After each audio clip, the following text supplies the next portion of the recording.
कोडोसाइन के सुप्रसिद्ध radio DX286 के सभी फंक्शंस बनाने का जो वीडियो आया था, जो कि अपने आप में पूरे विश्व में एक दुर्लभ वीडियो है, क्योंकि ऐसा कोई वीडियो आया ही नहीं कभी जिसमें इसके सारे फंक्शंस बता दिए हों, और इसमें बहुत सारे फंक्शन हैं।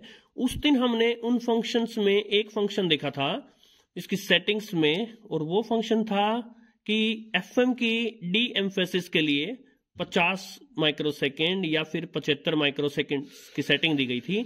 और मैंने आपको बताया था 75 माइक्रोसेटिंग वाली जो सेटिंग है ये यूएस के लिए, और 50 माइक्रोसेकेंड की जो ये सेटिंग है ये भारत या यूरोप के लिए आपको सेलेक्ट करनी है। लेकिन क्या होता है ये एम्फेसिस, डी एम्फेसिस, चलिए आज के वीडियो में जानते हैं।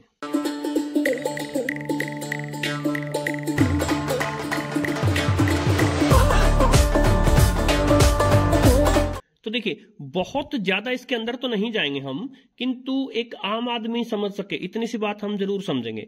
देखिए, जब FM की ब्रॉडकास्टिंग की जाती है, जब FM का सिग्नल छोड़ा जाता है, तो ये बात ध्यान में रखी जाती है कि ये खासकर से म्यूजिक के लिए ये बैंड है, बहुत साफ जो है प्रसारण, उसके लिए ये बैंड है। लोग बिल्कुल साफ प्रसारण चाहते हैं। तो ऐसे में नॉइस जो है, नॉइस खासकर अगर म्यूजिकल जो सिग्नल आया है उसमें अगर नॉइस आ गया तो सारा मजा किरकिरा हो जाएगा। तो नॉइस से बचने के लिए एम्फेसिस यूज की जाती है, और उस एम्फेसिस के दो पार्ट हैं, प्री एम्फेसिस और डी एम्फेसिस। प्री एम्फेसिस जो है वो ट्रांसमीटर जो स्टेशन है वहां की जाती है, और डी एम्फेसिस जो है वो यहाँ रिसीवर यानी इस रेडियो में की जाती है।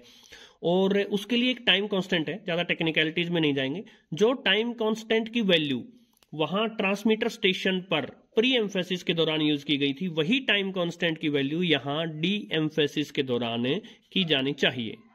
और जैसा कि मैंने बताया, USA वगैरह कुछ देशों के लिए वो टाइम कांस्टेंट है 75 माइक्रोसेकेंड्स, और भारत या यूरोप जैसे देशों के लिए वो टाइम कांस्टेंट है 50 माइक्रोसेकेंड।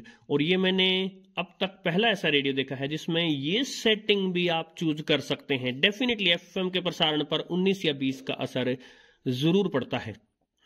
ऐसे सभी रेडियोस जो विश्व भर में सप्लाई किए जाते हैं, ऐसे में कुछ देशों में अलग सेटिंग है, कुछ देशों में अलग सेटिंग है, तो बड़ी अच्छी बात है कि ये आपको चूज करने का ये मौका देता है। इसके अलावा एम्फेसिस में, चाहे वो प्री एम्फेसिस हो या डी एम्फेसिस हो, असल में होता क्या है उसके दौरान। सो देखिए, जो सिग्नल भेजा जा रहा है उसकी कुछ खास फ्रीक्वेंसीज सेलेक्ट की जाती हैं, वो फ्रीक्वेंसीज जिन पर नॉइस सबसे ज्यादा प्रभाव डाल सकता है ऐसा हमें लगता है, तो उन फ्रीक्वेंसीज को बूस्ट कर दिया जाता है, यानी उन फ्रीक्वेंसी वाली वेव जो है उसका एम्पलीट्यूड बढ़ा दिया जाता है, स्ट्रॉन्ग कर दिया जाता है, उस वेव को एक्स्ट्रा स्ट्रॉन्ग कर दिया जाता है। अब जब वही सिग्नल यहां चल के आता है तो उन्हीं फ्रीक्वेंसीज को एक्स्ट्रा स्ट्रॉन्ग करने, जिसको ट्रांसमीटर पे एक्स्ट्रा स्ट्रॉन्ग कर दिया गया था, उनको नॉर्मलाइज करने की आवश्यकता है। तो जो एक्स्ट्रा स्ट्रॉन्ग किया था हमने, उनका एम्पलीट्यूड बढ़ा दिया था वहां पर, वो प्री एम्फेसिस थी, और यहां उनका एम्पलीट्यूड वापस घटा देंगे प्रोसेसिंग करने से पहले, वो डी एम्फेसिस है।